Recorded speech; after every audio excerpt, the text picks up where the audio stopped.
started and go over our agenda and go over some of the items we're going to go over. First, I'll give you a brief overview of the police department and give an overview of crime stats and some of the Clery alerts and what's going on campus, how we're trending, what are our concerns. And then I'll talk about some initiatives and strategies we're doing to help reduce crime and safety on campus. And then Officer Howard will cover some community outreach, and Officer Stroley will cover some social media initiatives. And then I will cover the elephant in the room, the campus carry, which I know you're here to hear. Sounds good? Well, let's get started. The police department has 91 sworn officers, 86 full-time sworn and 5 part-time sworn. We employ 32 civilian employees and anywhere between 3 to 9 civilian students that work within and our student population grows every year.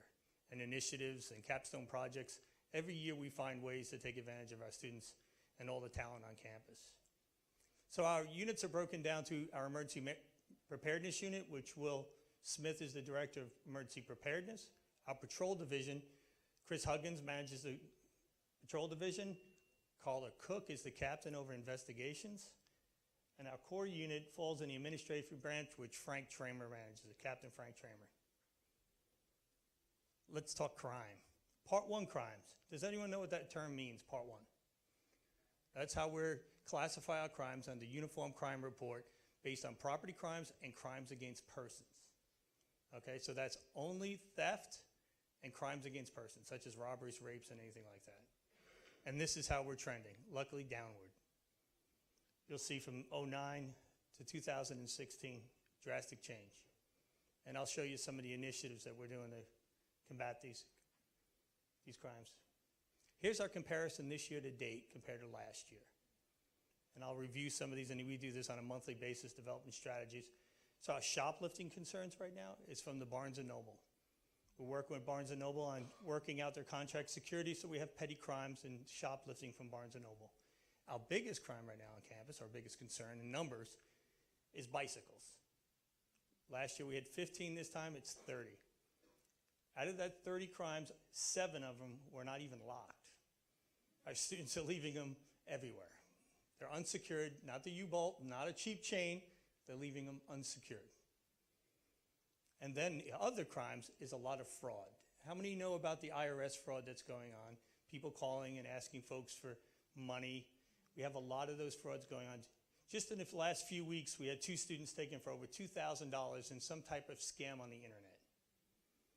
So we'll be doing a lot of education and campaigning on fraud over the internet with students next year. Safety alerts. Does everyone know what the safety alerts are and the boundaries and how that works? With the Department of Education, we're required to put out these safety alerts. And let's see how they're trending. 2013, we had a spike. 2014, a serious spike. And ever since then, we've been trending downward. This year, only 2 safety alerts were sent out in the last 5 months. Time of day. The evening. 80% of these safety alerts are being put out at night. And over 2/3 are off campus. And I'll review the boundaries right now with you and explain why the boundaries are declared. So here's our boundaries. Obviously, the shaded area in the middle is the core campus. And here are areas that our students live and play in all around the campus. And this is the geographic area that we'll report for Clery alerts. You see them when they come out at night. They'll tell you if it's off campus or on campus. But here's our boundaries. That's declared by us, and it changes based on how our population changes and how our students move out around the metro area. Any questions on the boundaries? All right, one of the initiatives that we did the last 2 years was changing our deployment of personnel to increase visibility statistically where we're having concerns. We moved off 12-hour shifts to 8-hour shifts so we can maximize officers when we had concerns. And I'll show you some of those data. How many of you know about the core team? How many? These officers in these, they call them the human highlighters. The officers in the really bright green shirts for high visibility. Believe me, they get picked on amongst their peers. So let's look at the data. So the calls for service and demand for law enforcement is really peak time from 10 o'clock to 2 o'clock in the morning. Obviously, this is during class time, peak class times from 2 to 6. And from 6 to 2 is where we see most of our concerns around us. Next slide. Here's where we have the most concerns with the clear alerts. As you saw on the slide previous, a lot of it's at night, and it's anywhere from 10 o'clock to 2 o'clock in the morning is our spike of concerns. This is where we put our core team for visibility on core campus, and this is where our traffic team works nights. Working around the periphery of the campus, increasing visibility, and a lot of enforcement around the campus. Again, to fear off all crimes that come toward our way. So this is how we changed and deployed the personnel just 2 years ago. And I think it had a great impact on how we handle the crime on campus. Another big tool is cameras. I think every agency has moved to realize that surveillance and using cameras operationally is a great way to fight crime. On campus, we finally consolidated all 17, close to 2,000 cameras now, consolidated onto one operating system, going back to the police department. That's Teacher Ice cameras, and all the building's cameras are coming back to us to monitor.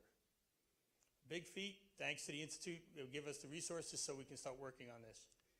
And within the last 2 years, we had 0 outside perimeter cameras on campus. In 2016 to now, we have over 60 cameras on all the entry poles around the campus. Provides great resources and also helps our officers see things while they're happening. Operationally, it's been a great resource. We have a lot of false reports of crime, of robberies. Our reputation got to the point where we had a young man come all the way from Roswell High School to come on campus to report he was robbed, and it never happened. So we had 5 false reports of robberies on campus. And thanks to the cameras, we go right to the cameras, we validate if something happened, and then we follow through on the investigation. Our goal now with cameras is that you don't get off this campus. You commit a crime on this campus, you don't get off this campus before we respond. That's our goal, the use of cameras operationally. And I'll leave it up to Officer Howard to cover some of our community engagement. Thank you, Chief. Good morning, everyone. Awesome. So I'm going to talk about just a few of our community engagement initiatives, some of the classes that we offer. I am the Crime Prevention Officer for the Georgia Tech Police Department. So basically that's the community liaison between the Georgia Tech Police Department and the Georgia Tech community. So in 2014, we implemented the Citizens Police Academy. At that time, we offered it to the faculty and staff only.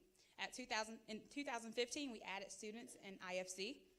In 2017, we're currently adding parents, or the parent ambassadors. Our social media center, I'll leave that to Officer Starley to talk to you about. And we are increasing our collaboration with the parents program, the student groups, as well as we're implementing or enforcing the See Something, Say Something campaign. Okay. So the Citizens Police Academy, has anyone attended a Citizens Police Academy? Awesome, awesome. Okay, so we do offer that twice a year in the spring and fall semesters. It's designed to help the community members better understand police work and to help us understand the community needs. So our schedule, it's 6 weeks, 2 sessions per week, 5:30 to 7:30, and 2 of our sessions are offered during the mornings from 8 to 12. If you are interested, please just send me an email, Jessica Howard. I am in the directory, and we'll get you scheduled for one of our upcoming classes. So these are a couple of pictures from our Citizens Police Academy. We implement like the laser, so they can implement tracking of speed, okay? They also get with our criminal investigation divisions. They do fingerprinting and things like that. We undergo active shooter training, as well as they'll get to see our K9, Coda, and Molly. And this is a picture of our latest class that we had. In addition to the Citizens Police Academy, if you're not able to commit yourself to 6 weeks and 2 sessions per week, we also offer a variety of other safety programs. We do active shooter response training, alcohol abuse prevention, crime prevention 101, crime prevention for international students, self-defense, and many more. For our self-defense classes, we typically ask for groups of 10 or more. However, if you have less than that, we'll still work with you for a self-defense session. So these are just pictures of us out in the community, implementing our community engagement. You see we work with several student groups. We also work with several, a lot of people just want to come by and see Coda and Molly, our K9 dogs, and we'll set you up with that if that's what you want to do. And we're doing help a lot in the Greek community when we conduct the Greek cleanups and things like that. Okay. So I am Joshua Strully. I head up the social media center in the department. I've been in that position since October. The Social Media Center has been in operation since February of 2016. We maintained presence on Facebook and Twitter prior to that, but at around that time, Chief Connolly believed that it was very important for us to reach out to our students in a more dedicated effort, so he started the Social Media Center. And some of you may have recognized Officer Crabtree. He's now one of our part-time officers. He first started in the Social Media Center, and then I took it over for him in October. Just a few weeks ago, Chief Connolly and his efforts with social media were recognized by the SMILE conference, that's Social Media and Law Enforcement. He was given the Top Cop Award, and there's my boss, Lieutenant Leonard, accepting the award for him. So we're on Facebook, where we try and reach out to the students, faculty, staff, you guys, and the parents. We have initiatives where we supplement things that the core team and crime prevention are doing, like cleaning up the campus. We put out a video talking about not locking bikes to handrails and trees and signs and making use of the bike racks. And I think between the efforts there and the efforts of the core team, we saw a lot of cleanup. You know, the bike racks are being utilized more, and the campus looks cleaner from that front. We also try to humanize the police department. We're members of the community. We're folks just like you guys. So we have Behind the Badge initiatives, where you see Sergeant Cook. He's a big fan of the Flash. We have Officer Jervis, who's a member of the Alabama Army National Guard. She was given an award. So on her birthday the other day, we gave her a shout out. So we're just trying to familiarize the campus community with those of us in the department. We're also on Twitter. We put most of our urgent updates out there. If there's ever traffic issues, you might have seen the video about the sinkhole a couple of weeks ago that has grown into a humongous ordeal just off campus. Anytime there's traffic lights out, fire alarms, any kind of incident that may affect the flow of traffic on campus, weather alerts, anything that we need to get out to the campus immediately, we'll usually put it out on Twitter. We have 2 Instagram accounts, one of which is our main account, GotTech PD. We'll put out information, we'll put out more of our outreach efforts. And we have a number of students who work with me in the Social Media Center. They're responsible for generating most of the content that you see on our sites. And as a Georgia Tech alum, I feel like I have a pretty good idea about what's going on. I can kind of keep my finger on the pulse of campus, but I'm still a few years removed. So having the students there helping me out, they know what's up, and they certainly know how to connect to the campus better. We also have our GTPD K9 Coda Instagram account because everybody loves dogs. Not much else to say about that. We also have a presence on Reddit where we're able to engage with the community in a more conversational fashion. So check us out there as well. Stroley's being a little modest. Actually, a lot of the monitoring they do on social media is also crisis prevention. They help out with the zero suicide prevention. A couple of incidents, we had students in crisis, and we found them on social media. We talked them off social media using our QPR training and referred them to resources. So that's a great way that the Social Media Center is helping out with other initiatives on campus. Bait bikes, obviously, you see it double in numbers when it comes to bicycles. We're moving into a bait bike program. Obviously, we'll put some technology on bikes and some strategies to prevent bike thefts. Gunshot detection is something we're moving towards, another tool in our toolbox of technology. They're nothing but just alarms in the building. If shots go out, we can find from the cameras, and we can find out before we get the call. So we're testing that technology in some of our buildings now, installing soon. Bigs in Blue, a lot of our officers love to give back to the community.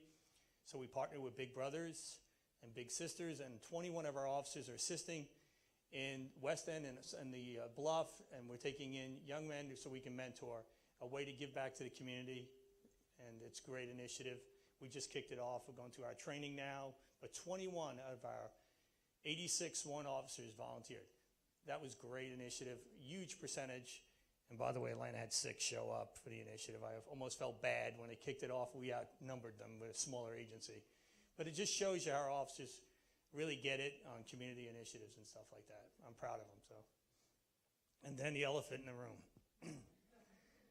House Bill 280. Okay, obviously everyone knows that July 1st it goes in effect. Let's review it. A lot of people are not reviewing the restrictions on this bill. I think they're just reacting to guns on campus and not looking at the bill. So let's review it in detail. 1, you must be concealed and have a concealed carry permit and be 21 years old. How many students do you think we have on campus that's 21 years old?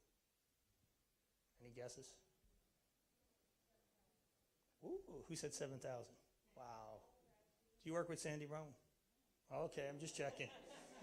I'm just checking, an insider.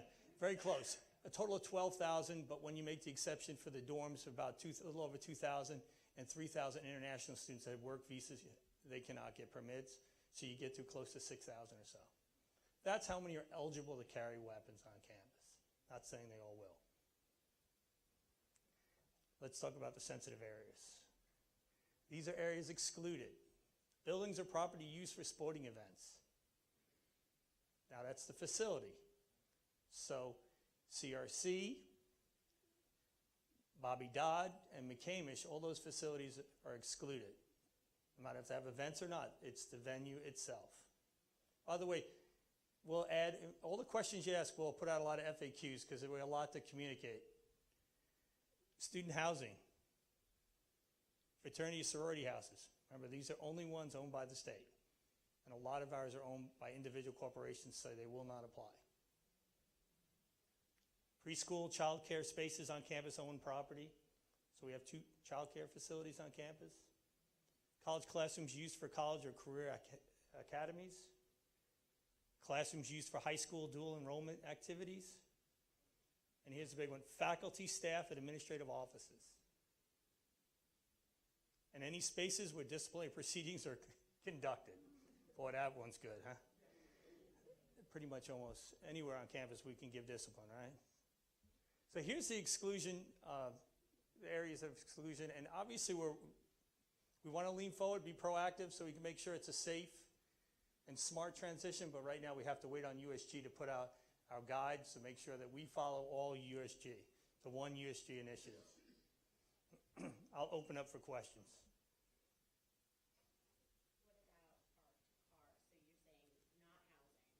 Right. Yeah, we're allowed now to even leave them in our cars.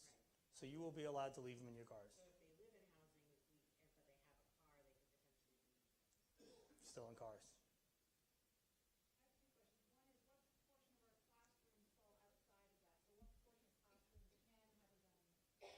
That's a good question. That's a great question. Elaine, you catch that one? Elaine, by the way, keeping track so we can research any details.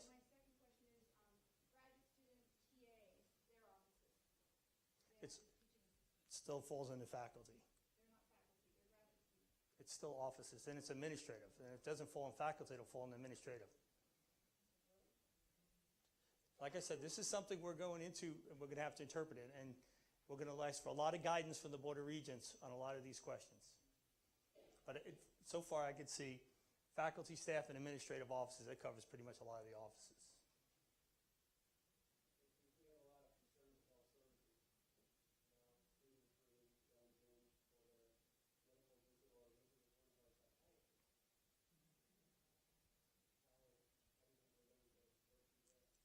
Yeah, I can see your concerns. It's something we'll bring up with the Board of Regents, how they decide and how we determine those areas. And Paul's already addressed it. I'll be coming to your staff meeting to talk over details. And obviously, it's got to be concealed. So if you see it, it's exposed, then you call us, and then we'll respond.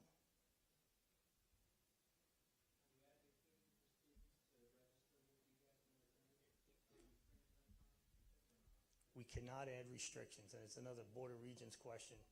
But we can't make restrictions to the state law.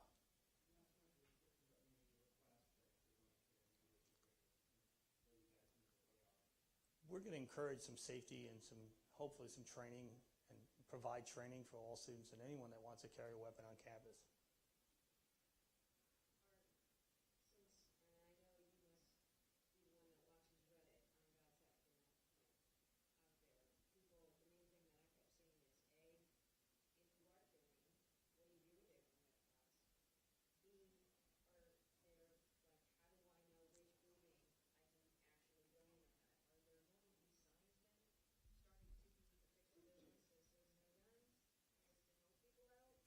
hate to be vague, but it goes back to an implementation plan from the Board of Regents. And of course, we're going to do a lot of training. As you can see by the presentation that Officer Howard, our resources will be out within the next month, putting out training for everyone.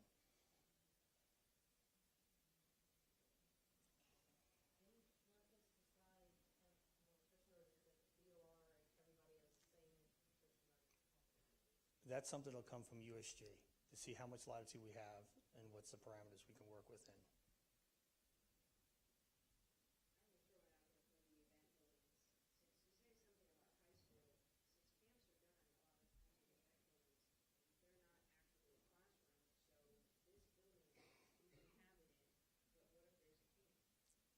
Those are questions we'll bring to the Board of Regents when that room is actually acting as a career academy or some type of high school activity.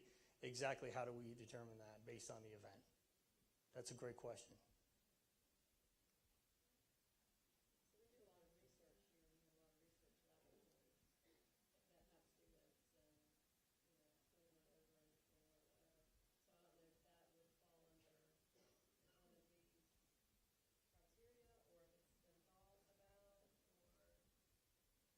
It doesn't look like it falls in. We could bring it to the Board of Regents, but it doesn't look like it falls within the rivet areas.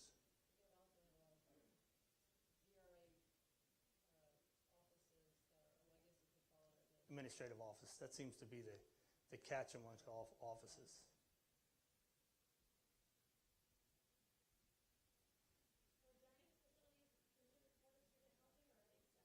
They're separate. That's a public area.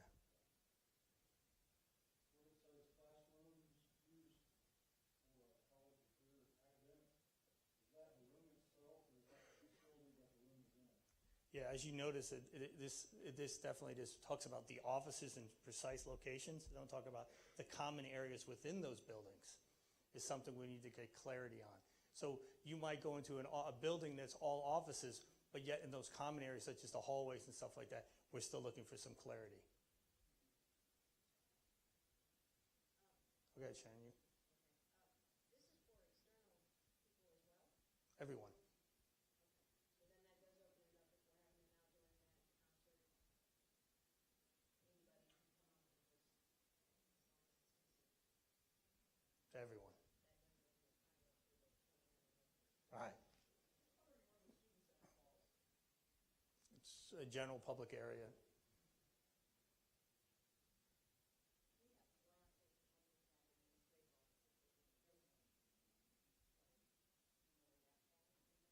Yeah, it's like I said, this is very tough to spice all the buildings down to offices and classrooms. We have so many that have so many offices and classrooms in the buildings.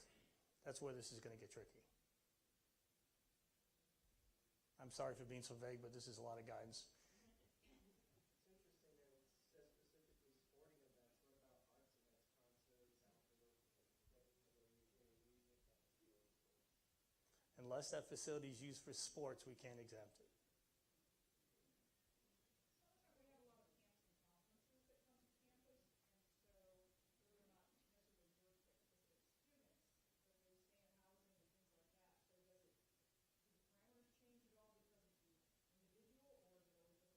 It's the facility.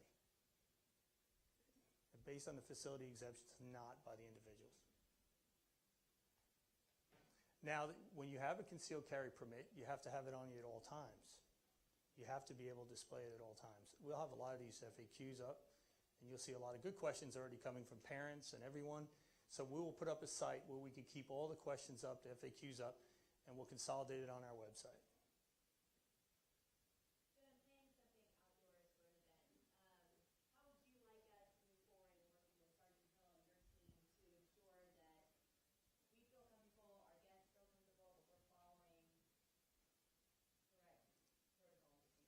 Yeah, we'll sit in on those pre-planning meetings like Sergeant Hill does on a normal basis, and we'll make sure that we're clear on anything we do at events. If we have outside folks, we'll add officers and we'll work through those safety concerns we might have. So someone else go.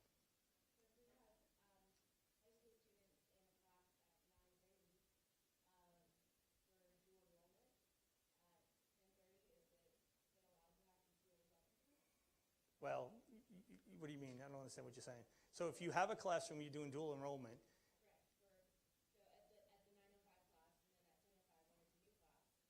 it changes. Or-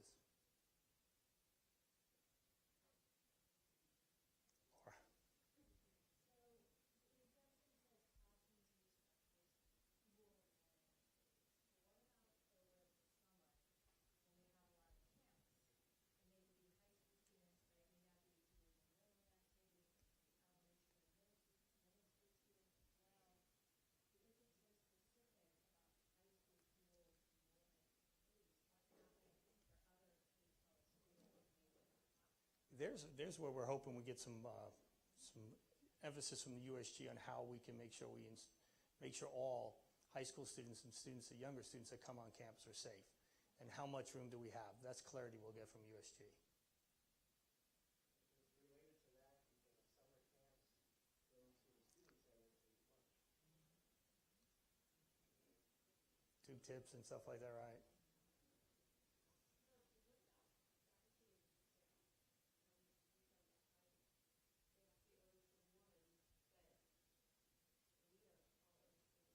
Correct.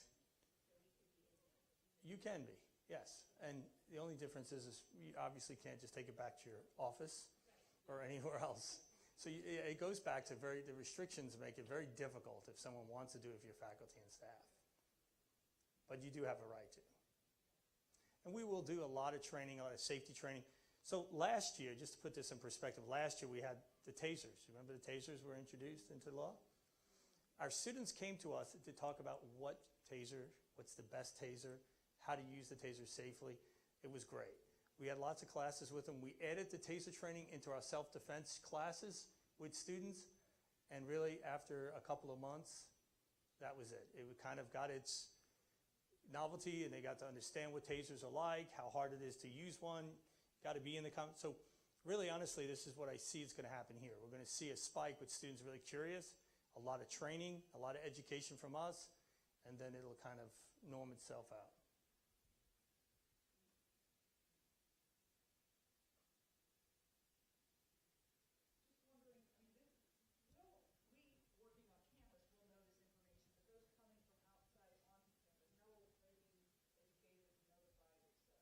Yeah, actually, the law says that it's their requirement to understand the laws and the requirements of the campus, not us. It's not a requirement of us to educate them, right? That's how the law is dictated.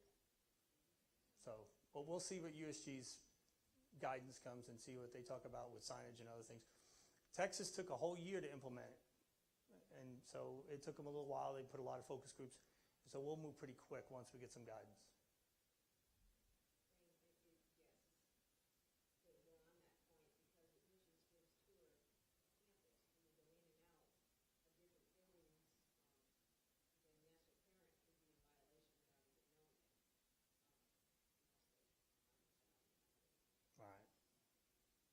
Like I said, there's a lot of education and a lot of training that we still left to have, but we still need some guidance to see what our parameters are when it comes to enforcing this law. Seems like I'm a little vague, huh?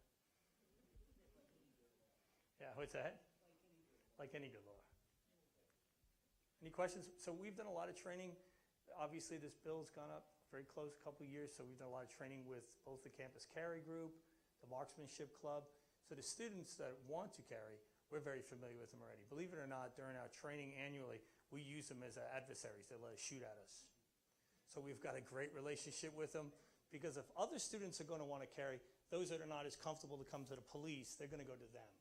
So they're our leadership that's going to help other students understand how to carry safe. So that's that relationship we developed just a couple of years ago. So we'll work through them. So our students are great. So they will come forward, ask a lot of questions, and we'll help them.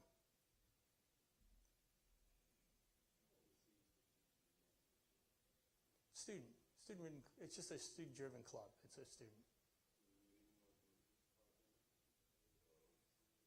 No, it's not something driven by, it's student-driven, but we actually help them out when it comes to safe weapon safety.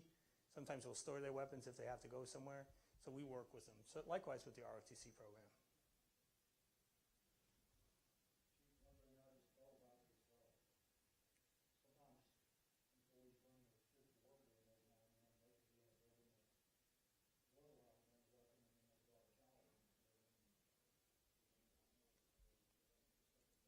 that's something we'll have to just educate our employees so they know exactly where the restricted areas are and they understand what kind of safety concerns there might be.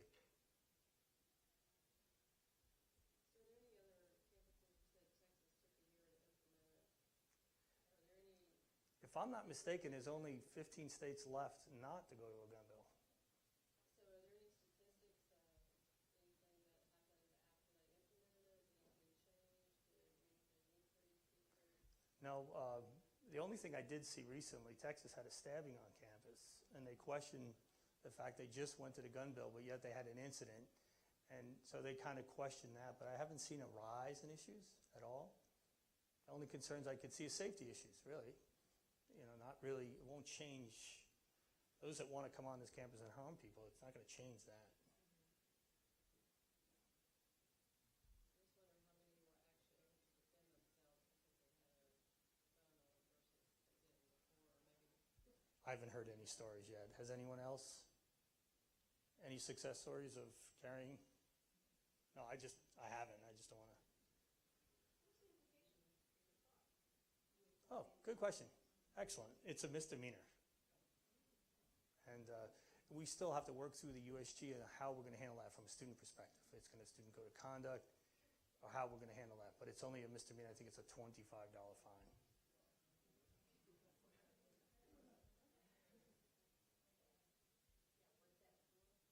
If you're caught carrying a weapon that's not concealed. Right. That's what the sentencing. You talked about new training. Will this change existing training that you've had, such as the active shooter training? Is there a different subset now that, hey, if you have a gun, you can approach this differently? Right, because you remember our civilian active shooter training is hide, run, and fight. Right? Now we got a new entity, right? If you're armed. Right? So we will modify all our civilian active shooter training to add a new component because we want to make sure you're safe. If you make a decision to carry a weapon on this campus, we want to make sure you're safe. So you understand our protocols and you understand what to do if we show up and you have your weapon out. That's so critical. But yes, we're ready. We've kind of been training with the ROTC program, by the way. Active duty military folks can carry. So they've been carrying on campus the whole time in O'Keefe. So we train with them. We go through scenarios with them. So we walk into situations that have friendlies. So we've been doing this drill quite a bit with the ROTC students and stuff like that. So we're kind of ready tactically. But now it's the question of how to train those civilians that come on campus to decide to carry. Just like we took the stun gun and added to our defensive tactics training, now we're going to add weapon safety issues and then also how to be safe on campus with a weapon to our active shooter training. But then also we need to train you also on how to, if it's your first time to have a gun, it's so critical on home safety and safety at home with your children and other things when you carry a gun. So that's that training we'll have to help and provide on campus. She went to, uh-oh. From an event perspective, say like a DPAP member or somebody for like the Ivanallic prize, like with President Carter this year. Does their Secret Service ever overstep this? Only time they'll do that if they deem it a security initiative. We'll stop it at the doors. We'll screen people, magnetometers, for example. Well, a sporting event, we do it all now. But we can deem a security event and shut it down and then bag screen and magnetometer everyone. That'll be based on that pre-planning we have, based on risk and things. And yes, the Secret Service could say no weapons allowed. But then we'll have to set up security measures to make sure they don't get in. So that'll be contingent on the event and the security measures needed. So the bill was made to basically, so we can protect ourselves if somebody. So what if they're in the hallway and they start shooting and then they run upstairs and they off? I can't literally knock it from my gun? Like I have to stay in the hallway and wait for someone to back off? Or can I go in there and end the game? Uh-oh. She's going to get her gun. I understand. It's just, Yeah. like, where do we draw the line there? I mean, if they're in the building, they can, now they know, oh, I'm cool because I can run in this classroom and kill everybody, she can't follow me. You know, so. Yeah, I think you're giving too much credit for someone that's probably has some mental issues that's going to go kill someone. They could think through this law. If they're going to do it, they're going to do it. I don't think they're going to think through the parameters of where they can and can't go. Well, if you're defending yourself, I'm not sure anyone's going to question that. So, and I'm not going to second guess that now, but I see where you're going with that. But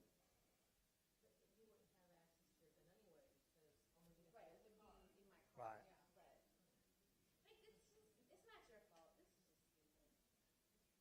I understand you. And that's what you got here. A lot of people are frustrated, but this is a law now. And what we have to do is make sure that we do it smart and safe, right? And we'll make sure that we lean forward to give you all the training and everything you need to make sure we implement this by the USG standard and we make sure it's safe and smart. You know, I'm not here to bring any logic behind the law or anything. I only enforce it. Luckily, I don't have to write them.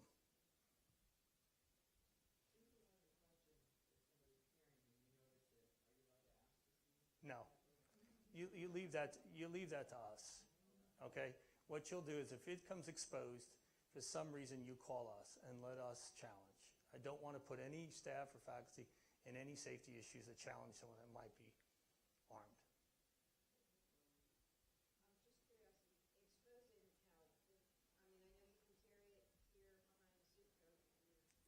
It's got to be concealed. It's got to be concealed. Right. It's got to be concealed. And leave it to us, the deviation, if it got exposed partially, let us deal with that. Because the first rendition of the law, I think, was written as partially closed and it got confusing for me. So let us confront them and handle those issues of whether it was concealed or not and debate it.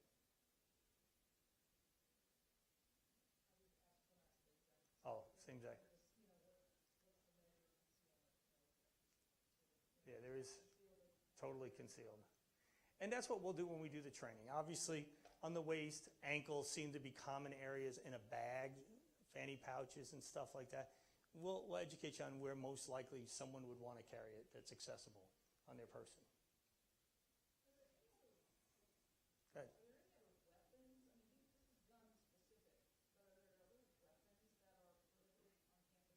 Well, let's see. The pepper spray was always. The tasers got it last year, and now the handguns now. So I don't see anything besides long rifles and stuff, which is prohibited. What's that? Somebody's going back. When they go to apply to get their permit, I mean, they receive not maybe higher ed specific safety information, but they get some information about how to carry concealed and things like that, right? Yeah, some basic stuff. Jennifer, good question, because a lot of people ask, who does their background? How do they get a permit? How does that get done? That goes to your local sheriff's office. That's where you go to get your actual permit. And they give you some basic tips and stuff like that and how to carry and all that kind of stuff.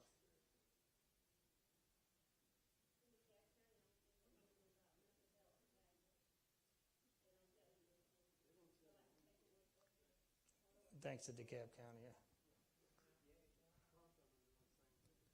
What's that? Same thing? We'll make sure we do some training, especially in this environment. But like I said, we can't add restrictions to this law. We can't mandate anything, but we can encourage things.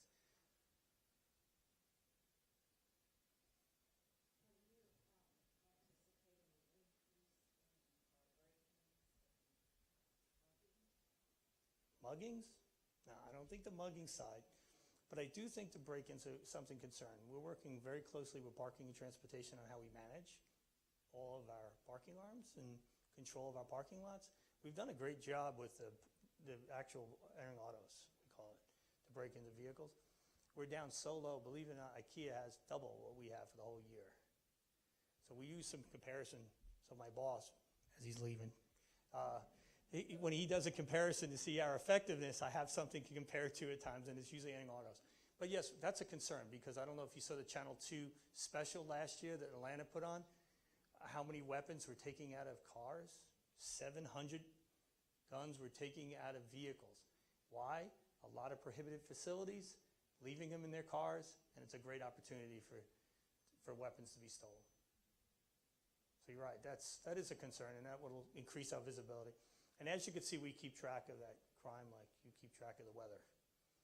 And And we strategize constantly. We see things spike up. Sporting events, when you're talking, is tailgate included in that property? No.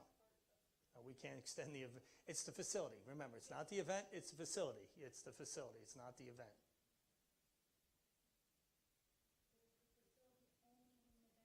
Nope.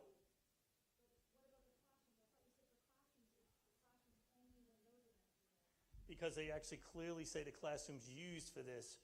We can't just designate a classroom. We could do that to every classroom, couldn't we?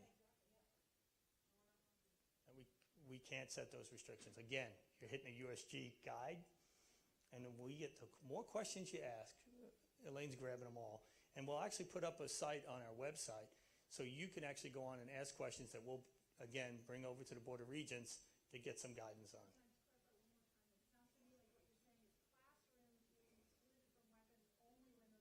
Correct. It's the facility. So the CRC is excluded because of it's a sporting athletic facility. Abidad and McCamish.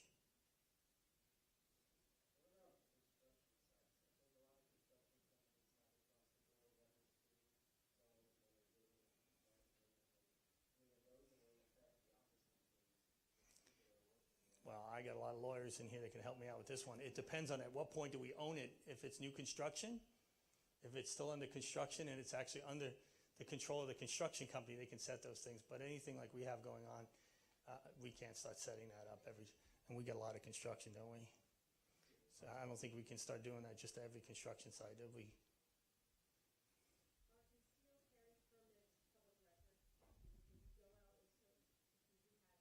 Oh, good. That's a great question.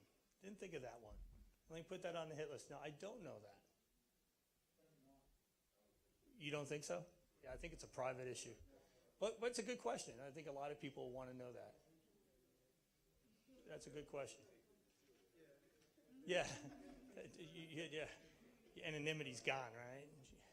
So, but that's a good question that people ask.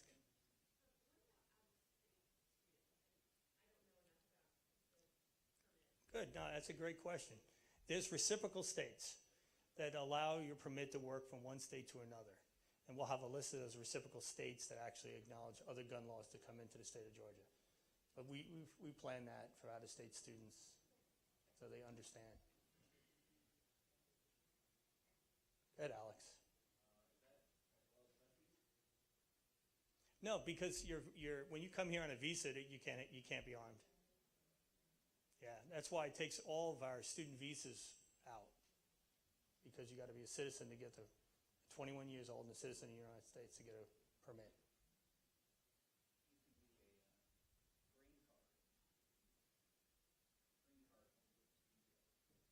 We'll check on that one. Well, that's a good one to verify. So you talked about green card, holding folks if they can actually get a permit.